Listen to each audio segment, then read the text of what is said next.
రి గ గ ప గ గ ప ప ద ద ప ద స ద ద ప గ ద ప ద గ ద ప గ రి సరి గ రి సరి సరి స గ రి గ సరి స ద సరి గ రి గ ప గ ప ద స ద ప గ ద ప గ రి గ గ ప అంటూ అమ్మవారు చాలా అద్భుతంగా వీణను వాయిస్తూ ఉండేది. ఎప్పుడెప్పుడు వీణ వాయిస్తే చాలు పరమేశ్వరుడు సాక్షాత్తు ప్రత్యక్షమయ్యేవారు అనమాట. ఎందుకంటే మనకి సాధారణ మానవులకి భగవంతుడు ఎలా కనిపిస్తారు? ఇలా విగ్రహ రూపంలో కనిపిస్తారు. అదే ప్రత్యక్షమయ్యేటువంటి వారు అనమాట.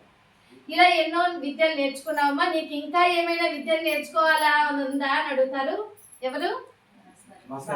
అప్పుడప్పుడు అలా అడుగుతా అంటారు. చెప్పండి. భాస్కరాచార్యుల వారు. అప్పుడు అవును గురువు గారు, నాకు ఇంకా విల్లు విద్యను నేర్చుకోవాలని ఉంది, ఎలాగైనా నేను విల్లు విద్యను నేర్చుకోవాలి, నేర్పించండి అంటారు. అదేవిధంగా మీ అన్నగారంటే గదా యుద్ధం నేర్చుకోవాలంటే ఏదో రాజ్యాధికారం ఉంది కాబట్టి నేర్చుకుంటానన్నారు. మరి నీకెందుకు మరలా ఈ విల్లు విద్య? రేపు మాపు వివాహం చేసుకొని అత్తగారింటికి వెళ్ళేదాన్ని కదా అంటారు. గురువు గారు, వివాహము అత్తగారిల్లు కాస్త పక్కన పెట్టండి, నాకు విలు విద్యను నేర్పించండి. ఎవరైనా మా రాజ్యం మీదకి దండెత్తి వస్తే నేను ఒక్కసారి ఇలా బాణాలు తీసి ఇలా వదిలానంటే 100 మంది అయినా 1000 మంది అయినా బాణాల దాటికి వాళ్ళు అటు నుంచి అటే పరారైపోవాలి. అటువంటి విల్లు విద్యను నాకు నేర్పించండి అని కోరుకుంటుంది వాసవమ్మ. అప్పుడు అలాగే తథాస్తు అంటారు భాస్కరాచార్యులు. ఆ సమయంలో వాసవి స్నేహితులందరూ వచ్చేస్తారు చుట్టూ. ఏంటమ్మా వాసవి, ఏంటమ్మా వాసవి, నీవు విలు విద్య నేర్చుకుంటావా?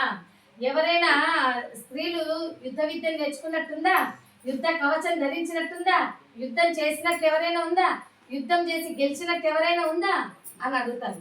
అప్పుడు అమ్మవారు చెప్తుంది, ఎందుకు లేదు, ఎంతో మంది యుద్ధ విద్యలు చేశారు.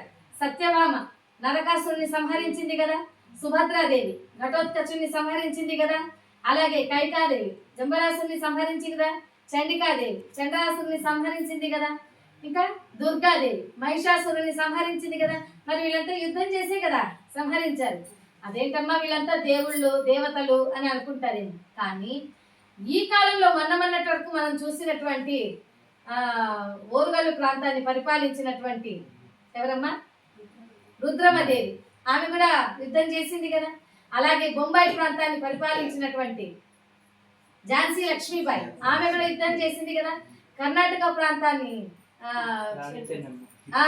పుత్తూరు చెన్నమ్మ, ఆమె కూడా యుద్ధం చేసింది కదా. పల్నాడు ప్రాంతాన్ని పరిపాలన చేసినటువంటి పల్నాటి నాగమ్మ, ఈ విధంగా వీళ్ళందరూ కూడా యుద్ధం చేసిన వారే కదా మొన్నటి వరకు. అలాగా యుద్ధ విద్యను అంత బాగా నేర్చుకుంది వాసవి. విరూపాక్షులు కూడా అంత విద్యలు నేర్చుకున్నారు.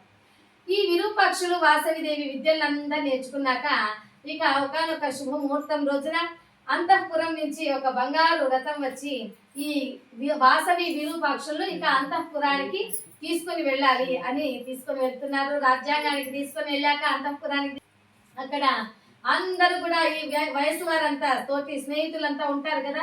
ఓ వాసవి, నీవు అది నేర్చుకున్నావు అంట కదా, ఈ విద్య నేర్చుకున్నావు అంట కదా, ఆ విద్య నేర్చుకున్నావు అంట కదా. ఓ విరూపాక్ష, నీవు గదా యుద్ధం నేర్చుకున్నావు అంట కదా, ఏది మాకు గదా యుద్ధాన్ని ప్రదర్శించు అనగానే అప్పుడు ఆ విరూపాక్షుడు ఒకనొక సమయంలో దసరా శరన్నవరాత్రుల్లో ఒక రోజున గదా యుద్ధాన్ని ప్రదర్శించి శభాష్ అని అనిపించుకున్నాడు.